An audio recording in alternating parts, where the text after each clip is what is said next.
Okay, we'll call this take two because shop foreman and his girls are in the way anyways.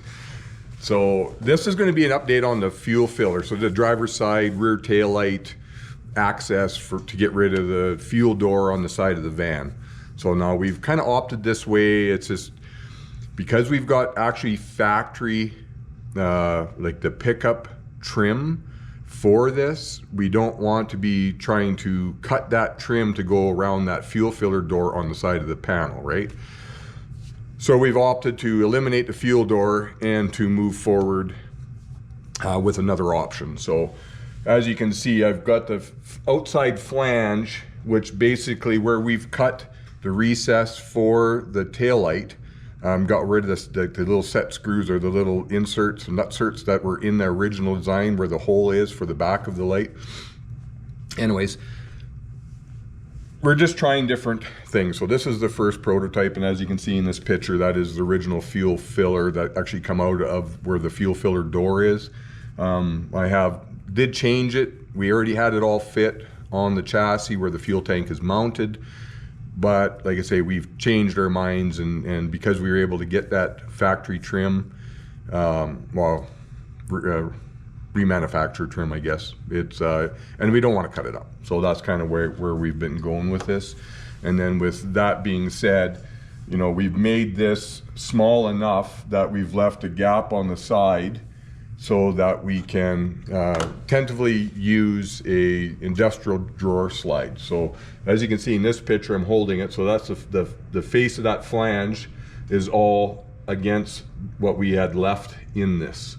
So, and then like I say, wanted to leave it so that we could put the drawer slide on there, or two drawer slides tentatively. But the problem we found with that is, number one, is that this rear pillar is actually not square to the body. It's not this size. It actually gets fatter as it goes in. So this actually sits at probably about around an 8 to 10 degree angle. So we can't get it square to work the way we want it to work. And then same thing too, is you can see the nutserts in there, and that's for the interior piece of sheet that we've done for that lower part, which has been just hacked, as you've seen in some of the other videos. So now that being said, this is the first prototype. The other issues that we got into was because of this straight wall in this piece. Here I've got the other tail light, just to show you the reverse side of this. So as you can imagine, because of this is bulbous, right? It actually is a inset. It doesn't work. So either I'd have to take and make a piece of pipe or make another piece of sheet just in order to get in there to clearance this. But then their other problem was that this wasn't deep enough for the wire and the pigtail. So we are looking at ways of changing this. So if anybody's got any ideas out there or has found a product that we could use to get rid of this rollover crimp style, please let me know. We haven't really got into it that far yet, but we are looking at it. So now that being said, we're going to go over here. And like I say, it's a work in progress, but what we've done is I've actually made a box. So instead of it being a tip flange to the outside, we've done a tip flange to the inside, making the box bigger so that gives us more room. It'll give us a little bit of room for wiring, and also the drawer slide, as well as the fuel filler. So here, this is what we got.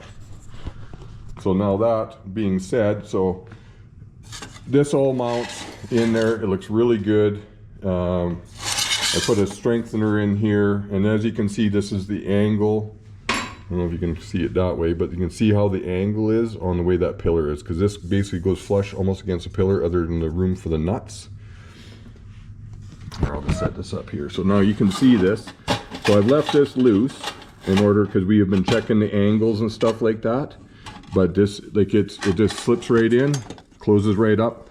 We got multiple adjustable parts on this. We've got two slots on this side here, which you can do up and down, a little bit tweaky back and forth, twisty, and then also the bolt holes for the original mounting, right? These are welded studs into the plate that we've made, and then you can kind of see it in the back here. So now we've done Like obviously this goes up in here, sits in there like that. So we've got a drain, so any over fuel, splashy, and or any moisture that's going to come down between the body and the tail light. That's why I've built this shield. This is obviously not finished welded out or anything, but what we're going to do is we're going to put a little rolled lip in here so it actually drains to the inside, and then with the way everything is, it will all come to this corner. So that's kind of where we are at that. So we'll call that prototype 2, and it's going to work really well. There is a piece of puckboard that I got that goes in underneath this piece. Fuel filler goes in, and yeah, so that's kind of where we're at with that. So now what we're going to do is I got to tack that, get the fuel filler piece mounted, and then once the fuel filler piece is mounted, we'll bolt it back in. Here, I'll show you a little bit of this. So we've done some tapered screws, as you can see. So, and then of course we got to cut some of this junk out and fix this yet. But anyways, it fits really flush. It looks really good. It works really good. So now, like I say, the next one is that we got to get down. I don't know if you can see it in there, but there's the actual fuel filler box. So now we've got a couple of pieces that we're going to use, so that a 90, it'll be a rubber hose, a 90, and then our 45 down, straight down, and then it'll be another 45 over to where the tank is. So that's kind of where we're at with that. So if anybody's got any suggestions, or if you like it or whatever, my hope is that this, when we are done with it, it will give us an option to be able to 3D print this and maybe see if anybody out there is interested in it. So if you're interested, please say, yeah, you're interested, because in order for us to do a 3D design and print it, obviously it's going to take some time. It really is. So that's why I've called the first one the prototype 1. This is prototype 2. So our only other option is if we go to a 3D printed and being able to still access to get everything down and in. What we've kind of been looking at is if we may cut, well, I'm not going to do this, but if we do a prototype, it might be an option to be able to cut this flange out completely. This new one would slide in, and then you would have to either drill, bolt, nut, cert, or however, I'm not really sure what a guy's going to be able to do with it.